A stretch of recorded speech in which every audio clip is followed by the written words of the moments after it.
สบายดีทุกคนเลยสบายดีตอนเช้าจากสนามบินสกลปัตไตนครหลวงเวียงจันทร์งามเช้าเนาะ ส่งแขกลงแล้วทุกคนวันนี้ทักทายทุกท่านเก็บบรรยากาศให้ได้เบิ่งเนาะฝนตกอยู่นครหลวงเวียงจันทร์เฮามื้อนี้ตั้งแต่ช่วงเช้าพุ่นอาทิตย์ผ่านมาฝนลินแล้วได้ไกลยามเฮ็ดให้เฮ็ดนาแล้วดิโอ้แขกก็จองมา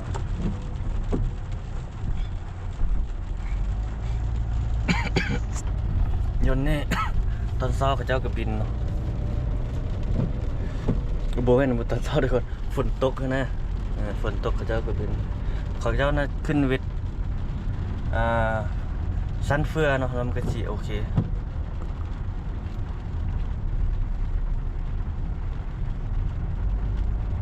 สุ่มเย็นดีทุกคนต้นไม้ใบหญ้าก็เขียวงามดีตอนนี้ประมาณ 7-8 โมงยังละวันนี้เป็นวันที่10เนาะเป็นวันอาทิตย์วันที่10เดือน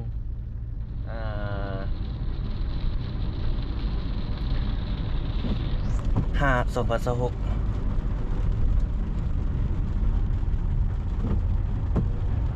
เมื่อวานนี้วันเสาร์มื้อนี้วันอาทิตย์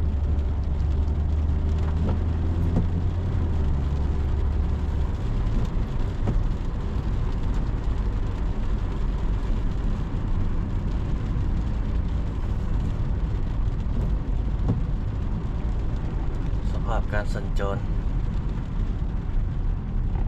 โอ้วันนี้น้ำหง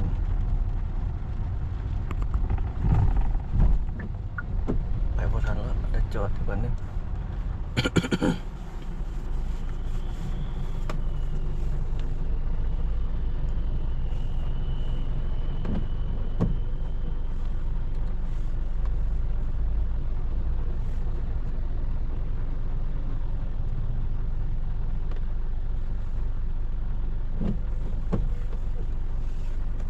จนตัวนี้เพิ่นยังบ่ตัดเนาะนี่ มันอย่าบังตัวนั้นนิดนึงบังรถมาฮะ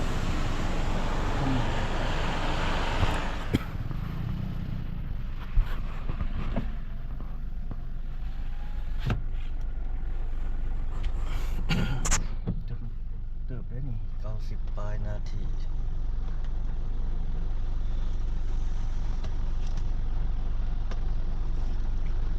หลายคนก็ไปเรียกไปงานวันอาทิตย์ก็เฮ็ดได้บางคนนะคือบริษัทเอกชนนี่ได้เฮ็ดบางบริษัทบางบอนแต่ว่าถ้าเป็นภาคเป็นรัฐเป็นอันนั้นนี่ได้พักเนาะเสาร์อาทิตย์แต่ถ้าเป็นห้องหมอนี่บ่ได้พักได้ห้องหมอก็ได้เปลี่ยนเดียวเลยห้องหมอนี่จะเป็น24 ชั่วโมงบ่โรงแรมก็คือการโรงแรมกับ24 ระบบโรงแรมระบบโฮเทล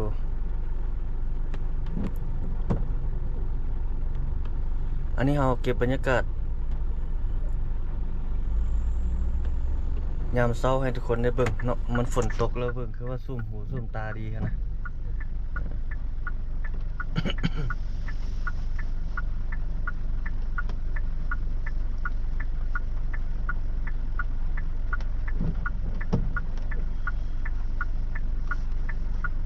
ใกล้ได้ไปแล้ว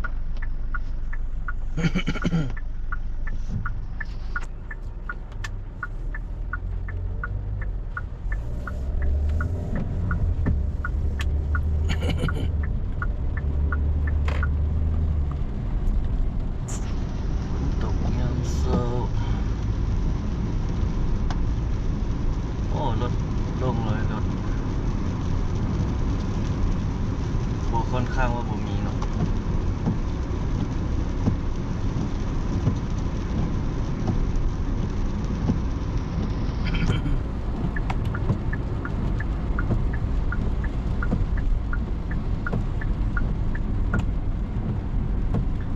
สาวมันเปิดไฟบ่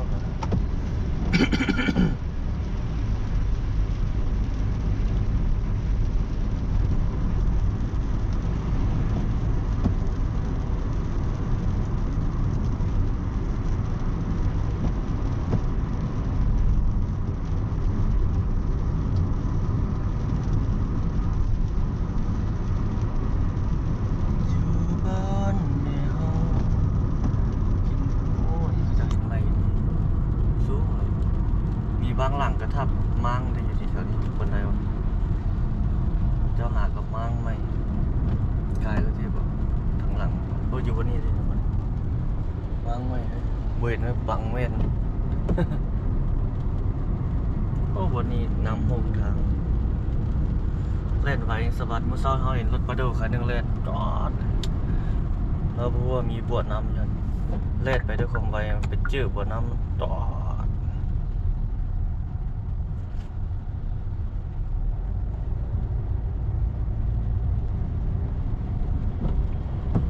มันห้องอยู่ทางนั้นเลยทางแต่ทางตัวนี้เ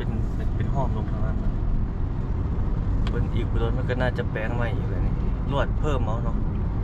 แถวนี้พื้นมันดีอยู่แล้วพื้นถนนมันบ่คือตัวถนนนั่นนะสีทองตัวนั้นมันลุกตลอดตัวตัวนี้หลายปีมจึงลุกตัวนี้ส่วนหลายรถบรรทุกใหญ่บ่ได้ค่อยผ่านแล้วแถวนี้เจอรถน้อยสายนั้นบางมันมีแต่รถใหญ่ๆผ่านในพีไว้แบบรถบรรทุกใหญ่สินค้าบอกหรือว่ารถอันนั้นผ่านหลายคลิปนี้ประมาณนี้ทุกคนเลย ทักทายสบายดีทุกท่านในมือฝนตกเนาะอัปเดตพาชมให้เบิ่งบรรยากาศอยู่บ้านเฮาเนาะพบกันใหม่ทุกคนสบายดี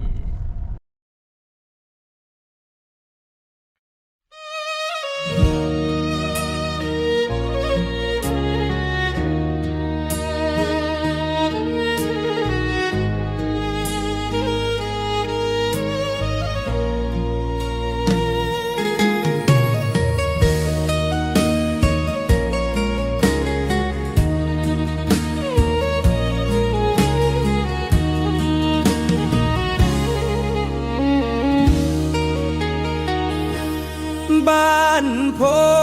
นยังฝังหัวใจอาอยู่ครั้งเคยเคียงคู่ครั้งอยู่เคียงใกล้นวลนานจากเจ้ามาน้ำตาของอายลิ้นหลังแสนหักแสนห่วงน้องนางความหลังฝังใจเหนียวแน่บ้านพนบ่โดนอายคงมาอยู่ห่วมเหียงเคียงคู่สื่นสู้กับน้องมันแก่ห้องเพลงมาหัวใจฝากไว้ให้แท้บ้านพนฝังใจเหนียวแน่นขอแฟนจงได้เห็นใจเมืองโพนโฮงบ้านโพนนับว่าเป็นหนึ่งสาวงามสาบซึ้งติดตึงหัวใจของอายอยู่เวียงจันทน์ทุกวันคิดถึงบัววายยามนอนฝันเกี่ยวดวงใจ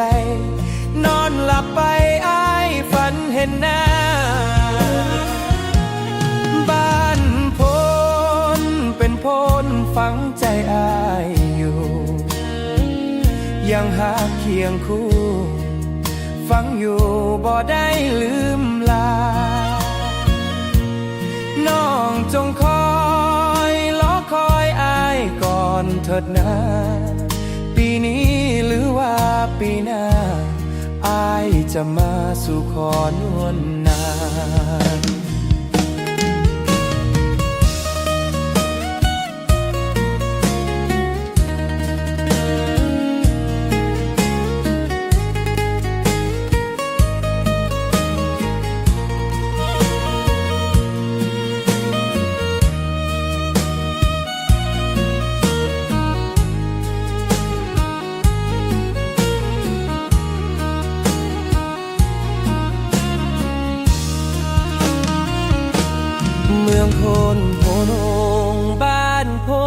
ว่าเป็นหนึ่ง